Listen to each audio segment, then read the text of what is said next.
Hello friends, I am Vinod Gupta. Today I would share with you the book review about the book The Code of Extraordinary Mind, which has been written by Vishen Lakhiani, who is the founder of Mindvalley, which is a firm in the field of human development and personal growth in US.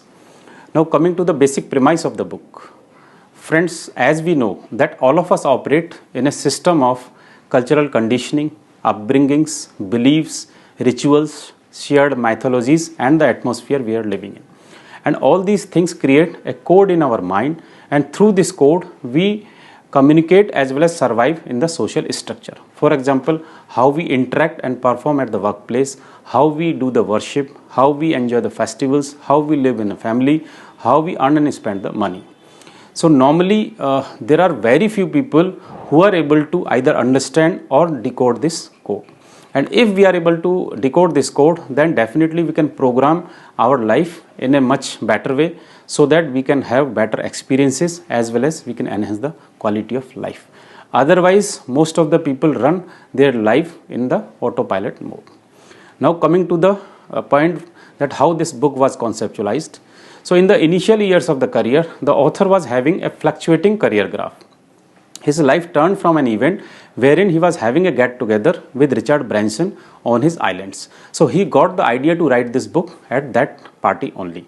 So during the course of the time, he met with several great leaders as well as extraordinary minds in the world, and he tried to decode the mind of those people, and all those learnings he has summarized into this book. Now coming to the structure of the book. So though this book contains 4 sections covering 10 chapters, and in each chapter one code has been described in detail. Now coming to the first section, that is the living in the culture escape. So here the author talks about that how we have been shaped since many years through culture escape. Culture escape is basically our social rules, beliefs and culture.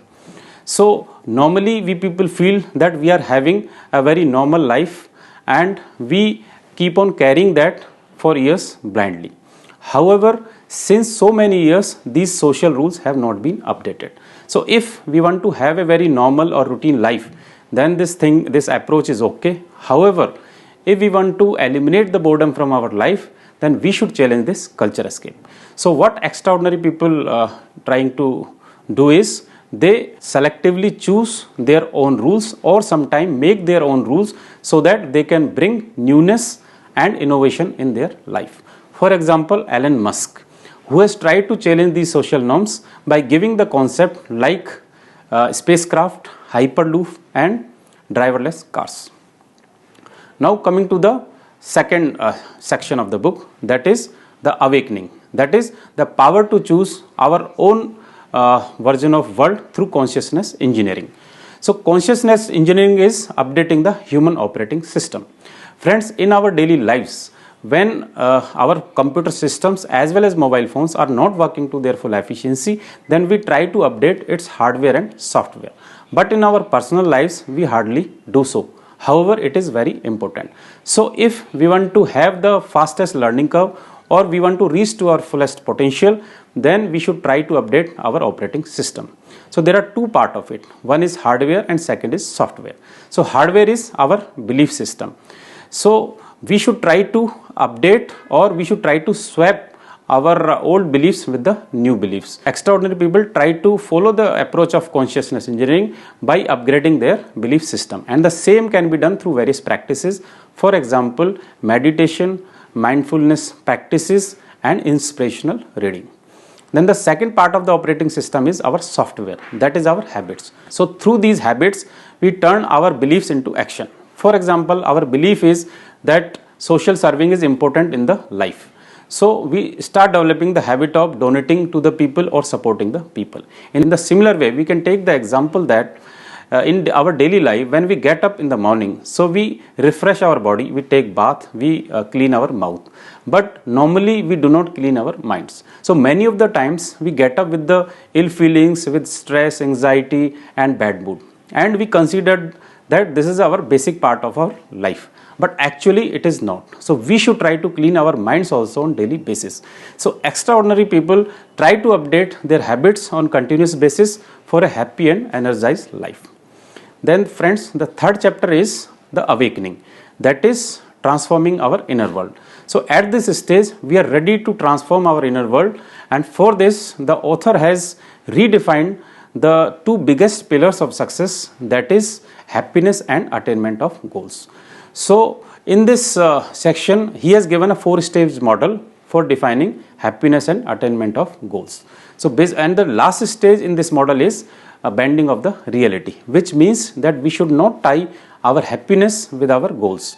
So we should not feel that once I achieve this goal, then I would start feeling happy. So extraordinary people try to pursue their goals while maintaining the happiness during the process. And by maintaining this balance, they are able to attain their goals in a very fast manner while having the fun on the way. And for outsiders, this seems to be lucky. So in the next code, in this third section is that how to control and maintain the happiness.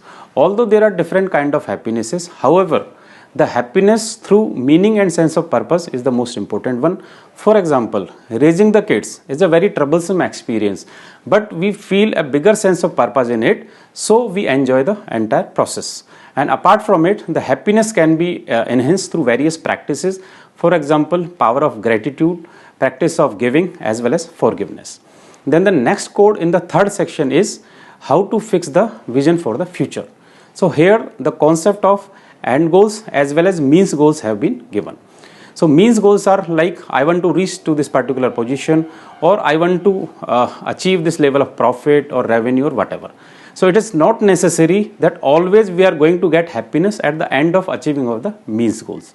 However, end goals are like I want to feel like this, I want to experience this thing, I want to learn and grow, and so on. So while pursuing these goals, we feel a lot of happiness. These goals are related to experience, growth and contribution.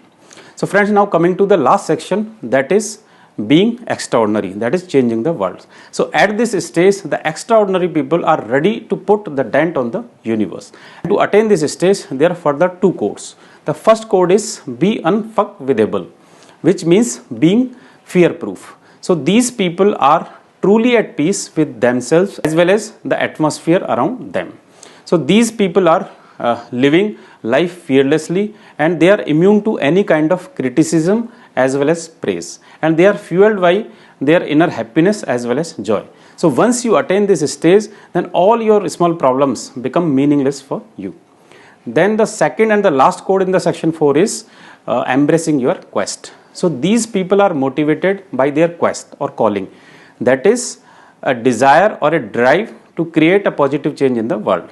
So these people don't have careers, what they have is calling. So a calling is a contribution towards the human life, and by following that, we are able to leave this planet in a better way to our generations. So once you have that calling, then all your work dissolves, and whatever you do, that becomes your passion. And in the last, the author says that it's not necessary that to become extraordinary, we need to become a great entrepreneur. What matters most is that we should pursue our mission towards our end goals. The most important point is that we should start taking baby steps towards our end goals, because the intention matters the most.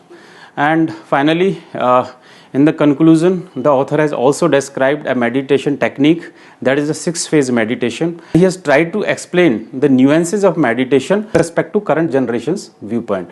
It's a very small and very effective technique. By spending around 15 to 20 minutes daily, we can really increase the productivity and efficiency in our daily lives. I have also tried that, it was fruitful. So finally, I would say that it was a very good reading. I learned a lot of good things from it, and you can also try the same. And at the end, I would request with you that if you have liked this video, then please subscribe my channel Thought Spree. Thank you.